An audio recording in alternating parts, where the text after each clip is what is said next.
Olá, boa noite. Boa noite. Papa Francisco afirma que o caminho para sermos felizes é a simplicidade. No Ângelus de domingo, o pontífice rezou pelas vítimas do terremoto no Equador. Aqui no Brasil, a mudança de estação. Outono começa com previsão de temporais e calor acima da média em várias partes do Brasil.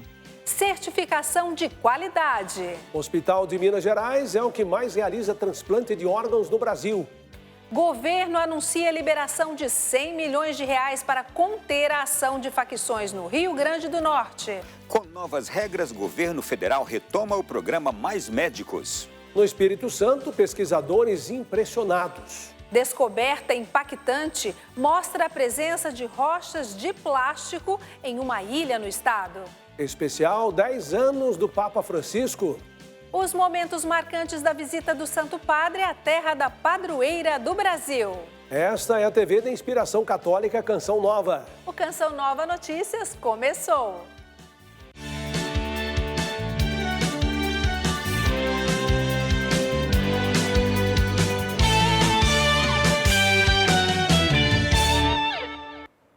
O Papa Francisco encorajou os fiéis na Praça de São Pedro de que é preciso fazer o bem nos momentos bons e difíceis da vida. Foi durante o Ângelus desse domingo. O Papa Francisco expressou proximidade com o povo do Equador. No último sábado, o país foi atingido por um terremoto de magnitude 6,5, que causou, até o momento, a morte de 14 pessoas. Os danos materiais atingiram também o Peru. Sono vicino al popolo ecuadoriano. Me sinto próximo do povo equatoriano e lhes asseguro minhas orações pelos mortos e por todos aqueles que sofrem, disse Francisco da janela do Palácio Apostólico. Como em todas as audiências, o pontífice também pediu pelo povo ucraniano para que a guerra contra a Rússia chegue ao fim. Fratelli e sorelle, non dimentichiamo di pregare per il martoriato popolo ucraino. Não esqueçamos de rezar pelo martirizado povo ucraniano que continua a sofrer.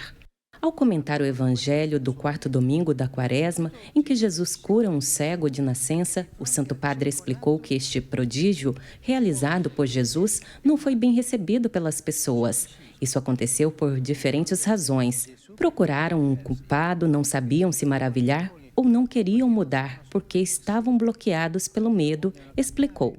Perché sono bloccati dalla paura. O Papa enfatizou que o único a reagir bem é o cego que tem um testemunho simples. Eu era cego e agora vejo. O Papa então rezou, peçamos a graça de nos maravilharmos todos os dias com os dons de Deus e de identificar as diferentes circunstâncias da vida como oportunidades para fazer o bem. Come occasione per operare il bene. E uma curiosidade, ontem aqui na Itália foi celebrado o Dia dos Pais, data que no Brasil é comemorado no 2º domingo de agosto. O Santo Padre também aproveitou a oportunidade para se dirigir aos homens que exercem o dom da paternidade. E hoje facciamo gli auguri a tutti i papà. Hoje enviamos nossos melhores votos para todos os pais, que em São José encontrem modelo, apoio e conforto para viver bem a paternidade, rezou Francisco. Per vivere bene la loro paternità. Agora a gente vem para o Brasil porque o verão foi embora e hoje começou oficialmente o outono, estação marcada por temperaturas mais amenas. Vamos a São Paulo então com Sidney Fernandes, que tem as informações. Sidney, boa noite para você. O que podemos esperar da nova estação, hein? Tempo quente acima do normal e temporais. Pelo menos essa é a previsão dos meteorologistas. Boa noite a você e boa noite a todos que nos assistem. O outono começou hoje e termina em 21 de junho. Além do calorão, o período deve ser marcado por chuva acima da média em boa parte do país. Outono é sinônimo de clima ameno e seco. Quase sempre é assim, mas neste ano vai ser um pouco diferente. Os dias chuvosos que marcaram presença no verão devem continuar por mais tempo. Chove acima da média desde o Amapá até o leste do Nordeste, então até o Sergipe, tem previsão de chuvas bem acima da média, concentradas no começo da estação. E também alguns pontos entre o Paraná, o interior de São Paulo e Mato Grosso do Sul, há uma tendência de uma ligeira chuva acima da média durante a estação como um todo. Mas vale salientar que os temporais serão cada vez mais irregulares, mais espaçados. E o termômetro pode ficar diferente neste outono. A previsão, inclusive, é que algumas regiões do Brasil tenham temperaturas acima da média nessa estação. No início da tarde do primeiro dia de outono, os termômetros marcaram em São Paulo 31 graus e o calor vai permanecer por algum tempo. Durante essa estação, devemos ter, de maneira geral, as temperaturas médias acima da média em áreas da região sul, partes do leste e do sudeste, então o Rio de Janeiro, leste de Minas Gerais, leste de São Paulo, o oeste do centro-oeste, então áreas do oeste de Mato Grosso e Mato Grosso do Sul e partes da região norte. Esse outono também tem uma característica diferente. Depois de 3 anos influenciando as estações, o fenômeno Laninha, responsável pelo resfriamento dos oceanos, chega ao fim. Ele vai entrar com cara de verão. E ainda com essas chuvas vão acontecer em pontos, em diversas áreas do Brasil? Sim, ainda vamos continuar acontecendo. Agora, é claro, conforme vai passando a estação, então, como eu falei, ora a gente vai estar com características de verão, vai se apresentar como verão, e ora lá na frente vai se apresentar como inverno, até se aproximando da próxima estação, que é inverno. E agora vamos conferir o tempo para a primeira terça-feira do outono com Yara Naires. Boa noite, Yara. Como ficará o tempo amanhã? Boa noite, Sidney, e a todos que nos acompanham. Como vimos, estamos nos despedindo do verão, a estação mais úmida do ano, com períodos mais longos de chuva. Mas este ano teremos o outono marcado por chuvas intensas e tempo quente. Neste final de semana, o último verão, os temporais surpreenderam algumas áreas do país, como o caso do Maranhão, onde casas foram alagadas, deixando muitas famílias desalojadas, além de carros e motos que ficaram impossibilitados de transitar. Amanhã podemos esperar chuva forte ainda sobre áreas do Nordeste e quase toda a região Norte. Esses temporais se estendem para áreas do centro-sul do país, sendo mais intensos sobre essas partes escuras como Mato Grosso, Goiás e sul do Rio Grande do Sul. Céu aberto no litoral sul de São Paulo, capital do Rio de Janeiro, norte de Minas Gerais, oeste do Espírito Santo, oeste e nordeste de Santa Catarina, leste e sul do Paraná. E o calor continua, as temperaturas deixam um dia bem quente em Campo Grande, capital paulista e Belo Horizonte com máxima de 32 graus. Bom, precisamos continuar nos hidratando e nos protegendo do sol. Volto com você, Sidney. Boa noite a todos.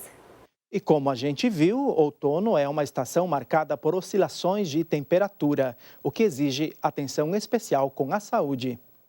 Início do outono, tempo de Carolina intensificar os cuidados com João Pedro, de 2 anos. O motivo? Evitar situações como as vividas no ano passado. O João tem muitas alergias, tem rinite, tem sinusite e a gente não sabia lidar com isso, né? Era uma semana em casa, uma semana na escola. Essa é uma estação que de fato inspira cuidados extras com a saúde. É que algumas características do outono contribuem para o aumento dos casos ligados a doenças respiratórias. Desencadear crises alérgicas, né? Porque nessa época do ano a gente tem tanto a oscilação de temperatura quanto vários contribuintes que ajudam nessa piora dos alérgicos, né? Tem mais vento, carrega pólen, carrega poeira, ácaros, né?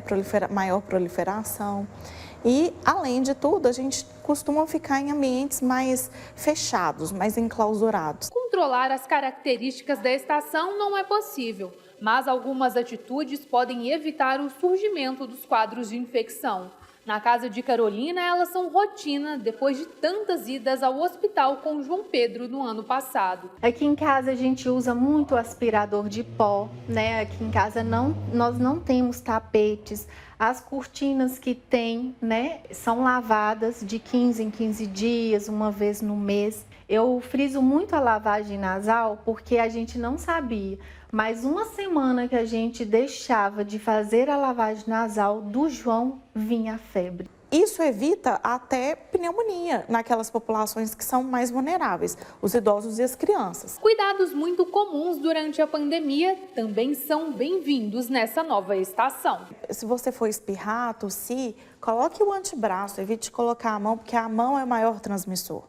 E se você precisar colocar a mão no rosto, lembre de higienizar a mão. Não dá para lavar. Carrega o álcool em gel, que o álcool em gel já facilita e promove ali uma higienização rápida. Municípios do Rio Grande do Norte atingidos por ataques criminosos desde a semana passada retomaram parte dos serviços públicos paralisados. Em Natal e Parnamirim, as unidades básicas de saúde atendem somente os serviços de urgência e emergência.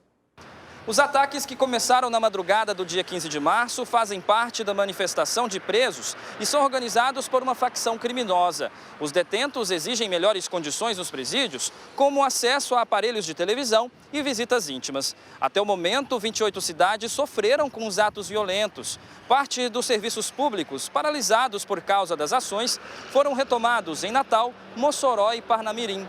De modo geral, o clima nas ruas aqui no Rio Grande do Norte é de tranquilidade. Na manhã desta segunda-feira, o ministro da Segurança Pública, Flávio Dino, conversou com a imprensa. Nós estamos hoje com aproximadamente 700 integrantes das Forças Federais e da Força Nacional apoiando o sistema estadual do Rio Grande do Norte. Nós acreditamos que temos uma situação progressivamente sob controle do sistema de segurança estadual. E nós temos a possibilidade, se houver necessidade objetiva, de ampliar, inclusive, esse efetivo hoje disponibilizado ao Rio Grande do Norte. De Parnamirim, na região metropolitana de Natal, Matheus Alves para o Canção Nova Notícias.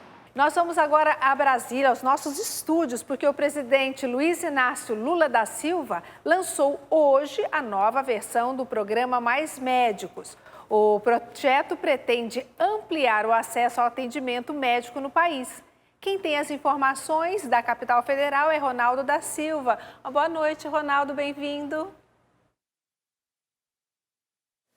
Boa noite também a você e boa noite para todos que agora nos acompanham. Olha, o programa vai contar com um investimento superior a 700 milhões de reais e a participação de quase 30 mil profissionais. Os médicos terão mais benefícios para garantir a permanência deles por até 8 anos na modalidade. Serão 15 mil vagas para médicos este ano. 5 mil devem ser contratados em edital com previsão de lançamento ainda neste mês. O programa também terá a participação dos municípios. O Mais Médicos voltou para responder ao desafio de garantir a presença de médicos aos cidadãos que sofrem com a falta de acesso a essa atenção tão importante. Voltou como parte fundamental do fortalecimento da atenção primária em saúde. Para evitar o abandono, o Mais Médicos vai pagar um adicional de 10% a 20% para quem permanecer por mais tempo, com antecipação de parte do valor da bolsa pago até o fim do contrato. Os profissionais terão também incentivos para capacitação profissional e licenças maternidade e paternidade remuneradas. Quando foi lançado em 2013, o programa Mais Médicos contava com a participação de profissionais de outros países, principalmente de Cuba. O modelo foi duramente criticado por associações e pelo Ministério Público do Trabalho. Agora, o governo federal garante que vai dar prioridade a profissionais brasileiros. No governo anterior, as regras foram alteradas e o programa recebeu o nome de Médicos pelo Brasil, com prioridade de contratação de profissionais formados no país. Reformulado, médicos brasileiros terão preferência e o tempo de participação será de 4 anos, com prorrogação por igual período.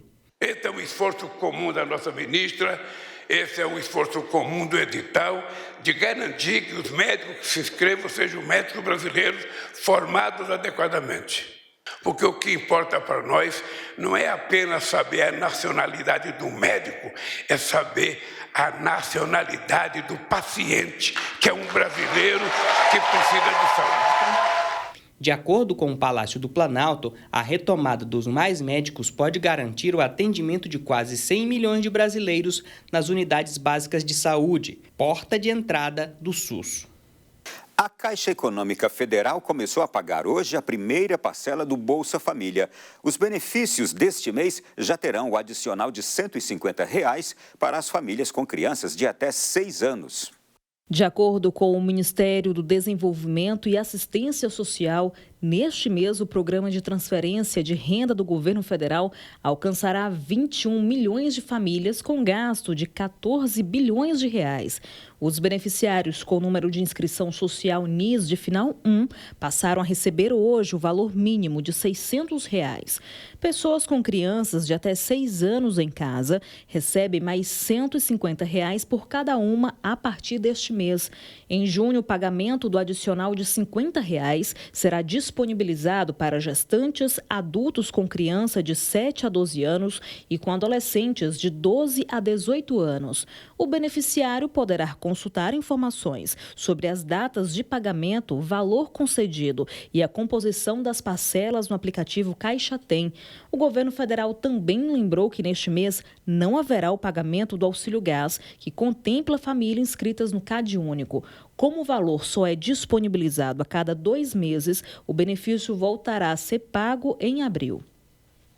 A Canção Nova em Brasília realizou nesse fim de semana o acampamento de cura e libertação na cidade satélite de Taguatinga. O evento superou as expectativas de público, um momento de renovar a fé e de se reabastecer espiritualmente neste período quaresmal. Cerca de 2.000 pessoas participaram do primeiro encontro de cura e libertação de 2023. Momentos de oração, testemunhos e celebração da Santa Missa marcaram os 2 dias de evento. Uma maravilha. Eu, Padre Roger, Eliana Ribeiro, orando pela cura física e espiritual. O povo de Deus está doente, e o povo de Deus precisa desse renovo, dessa esperança, dessa certeza que o Senhor está vivo no meio de nós. Vim a Brasília para cantar e dessa vez vim pregar também. Eu pude também testemunhar a minha vida, partilhar um pouco a palavra. Estar em contato com o povo que retorna com essa sede de Deus, sede de cura, sede de libertação, mas principalmente sede de santidade. A presença expressiva do povo aqui diz isso, que nós estamos conseguindo nos libertar daquelas amarras da pandemia e ter coragem de buscar o Senhor presencialmente nos encontros, e eu tenho certeza que muita gente vai sair daqui testemunhando aquilo que o próprio Senhor realizou. Nós ficamos por aqui, desejo a você uma ótima noite, um bom começo de semana e eu volto com vocês aí no estúdio. Até a semana que vem, até amanhã, né, Ronaldo? Começando a semana e eu já querendo mudar. Mas vamos lá, agora nós vamos realmente atualizar a informação sobre as questões que estão acontecendo, os vandalismos que estão acontecendo lá em Natal, no Rio Grande do Norte. Camila, seja bem-vinda.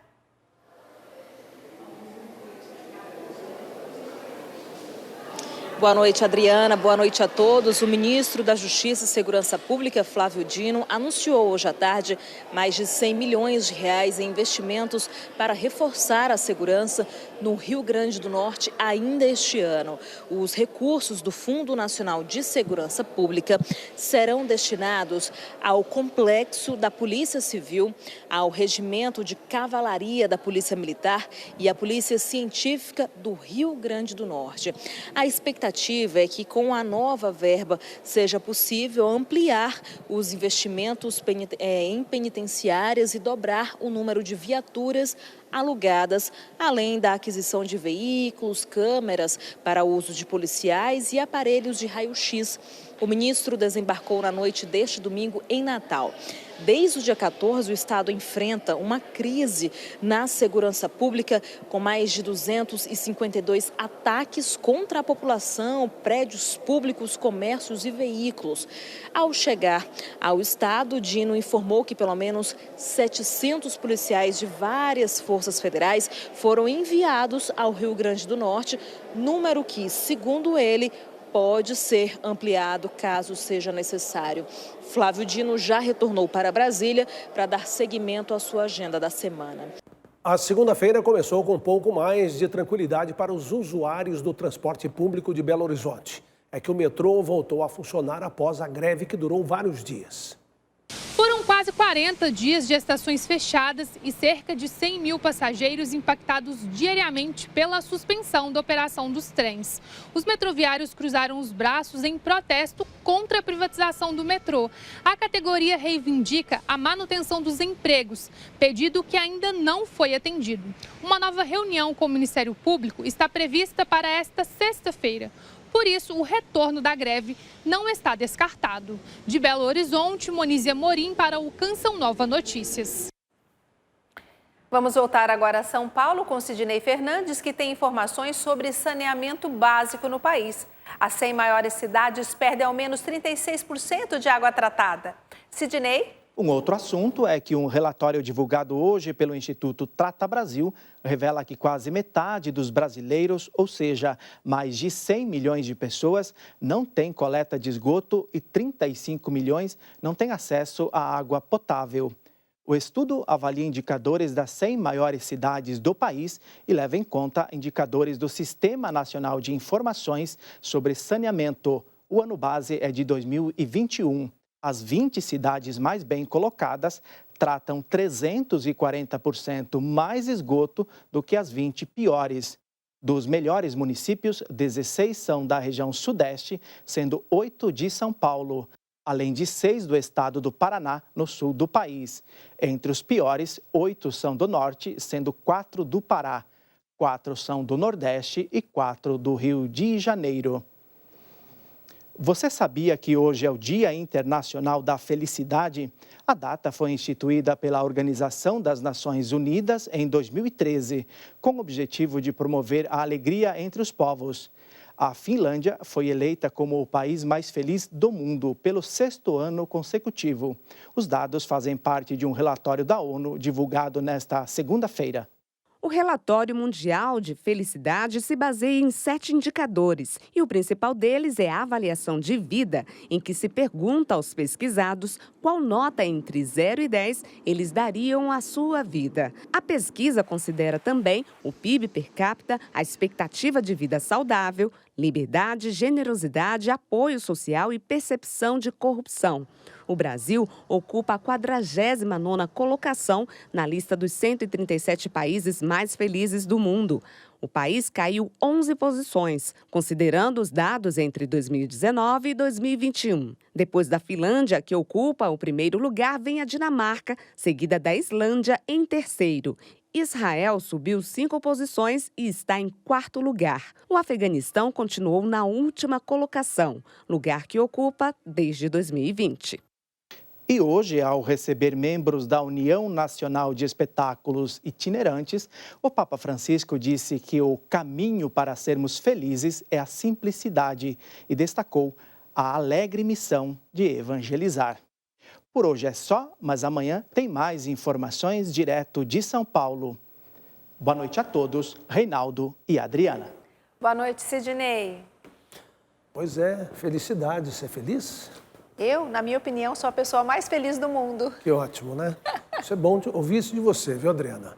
Olha, agora a gente muda de assunto para falar da saúde. Mais de 50 mil pessoas estão na fila de transplante de órgãos no Brasil.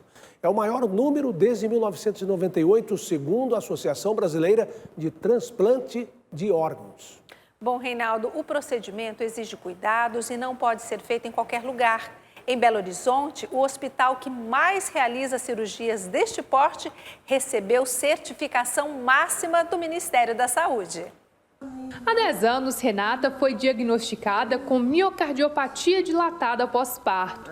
Tinha só 14% do coração funcionando. Há um ano, entrou na fila de transplante e, em fevereiro, ganhou um novo coração. É uma alegria muito grande.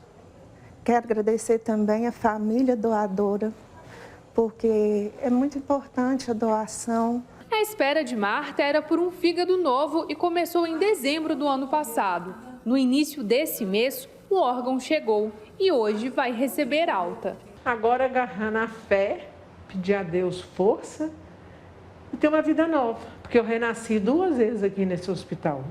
Minha mãe teve o parto meu aqui e agora, dia 4, eu fiz o transplante e revivi. Atualmente, mais de 50 mil pessoas no Brasil estão à espera de um transplante. O procedimento só pode acontecer em hospitais credenciados no Sistema Nacional de Transplante. Assim que surge um doador compatível, começa uma corrida contra o tempo. Ao mesmo tempo que o paciente está vindo para a Santa Casa, a equipe está fazendo a captação do órgão e a gente está correndo contra o tempo para que tudo ocorra no tempo mais ágil possível para que a gente tenha o maior sucesso do procedimento. Foi assim com Renata e Marta. Elas não se conhecem, mas ambas receberam um novo órgão na Santa Casa de Belo Horizonte. Só no ano passado, a unidade realizou 218 transplantes. O hospital é o maior transplantador de Minas Gerais e agora um dos poucos a receber o selo nível A. A qualificação concedida pelo Ministério da Saúde avalia os hospitais que integram o Sistema Nacional de Transplante. Nível A significa que a Santa Casa recebeu a maior pontuação desse monitoramento. São vários critérios, mas, por exemplo, mortalidade em 30 dias, tempo de sobrevida pós-transplante, média de número de transplantes que são feitos no serviço. Com o selo máximo de qualidade, o hospital receberá mais recursos do governo, que serão investidos no setor de transplantes do hospital. Financiamento que poderá dar a outras pessoas uma nova oportunidade quando surgir um doador. Estamos de volta com Canção Nova Notícias, uma profissão que vem crescendo bastante e ganhou destaque no cenário nacional. Possui até curso preparatório para o desempenho de uma atividade em que doar-se é essencial. É o cuidador de idosos, cujo dia é lembrado hoje. Dona Maria está no auge de seus 93 anos de idade. O exercício para os pés cansados tem sempre a ajuda de outra Maria. Com carinho e paciência, um passo de cada vez. É uma vida, né, que está em jogo, né? E a gente vai fazendo com que eles vivenciem mais, cada dia mais e mais. Ela é a minha auxiliar, que eu confio, porque fora ela eu fico sozinha.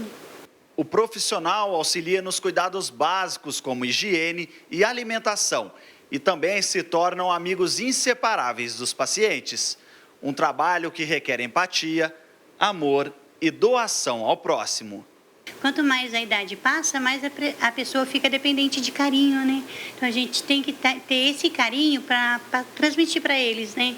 Nos últimos 10 anos, estima-se que o número de cuidadores de idosos com carteira assinada no Brasil passou de 5 mil para 34 mil profissionais. E quem contribui com a formação desses trabalhadores é a professora Eliana. Nós estamos trabalhando com o perfil do cuidador, mercado de trabalho para o cuidador, as leis do Estatuto do Idoso. Nós começamos a trabalhar agora algumas patologias, o processo do envelhecimento, senilidade, senescência.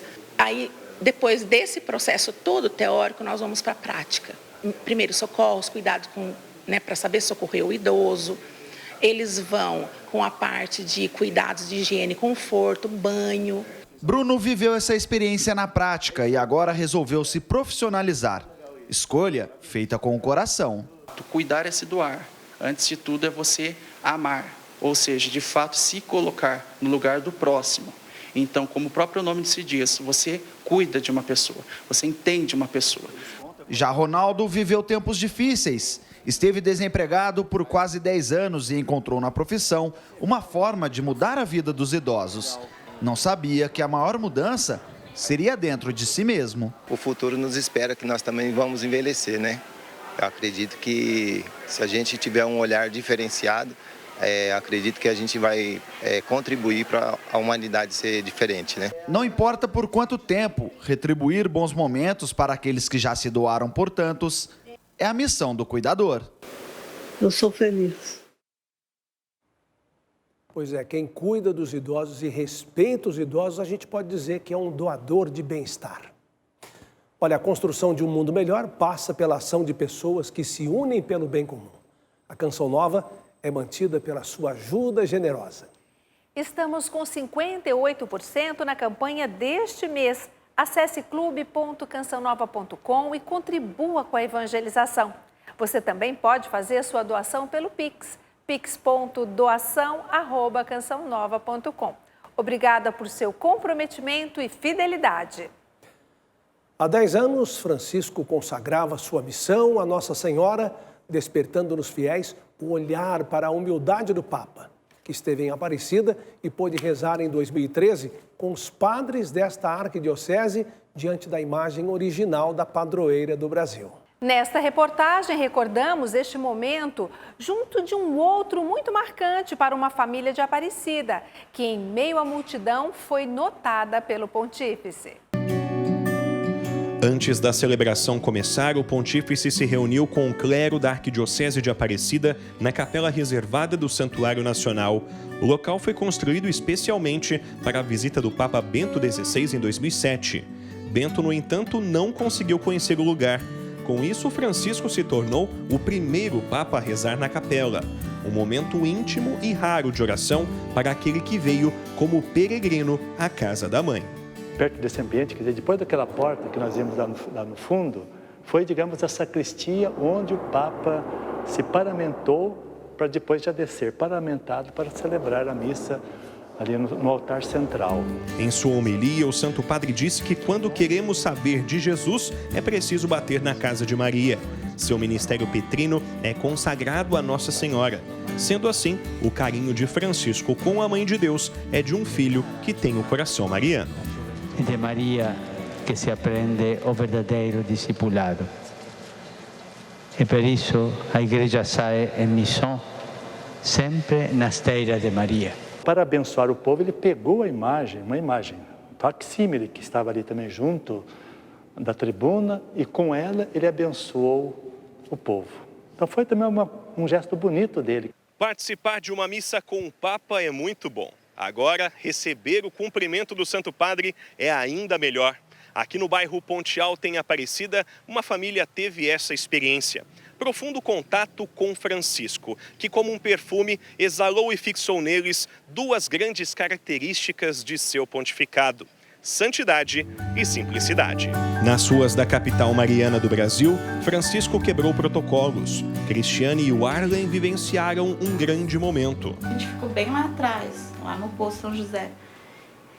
E foi a hora que ele passou. Daí, como ele não estava alcançando, a cadeira dele era infantil, eu peguei ele no colo para ele ver, né, dar um tchau para ele. Mãe e filho receberam os cumprimentos do Papa em meio à multidão nas vias de Aparecida.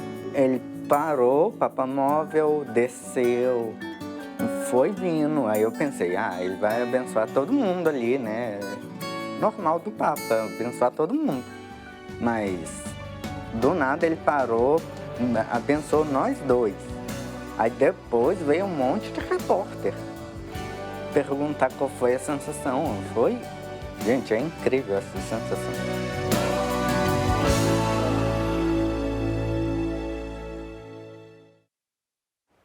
Momentos marcantes e emocionantes da visita do Papa ao Brasil. E o Canção Nova Notícias fica por aqui. Reveja as reportagens no portal noticias.cançãonova.com. Assista a seguir a transmissão da Santa Missa direto de São Paulo. Às 9 tem Buscai as Coisas do Alto com o Padre Léo. E às 10, Revolução Jesus. Boa noite, paz para você. Boa noite, a gente se vê amanhã.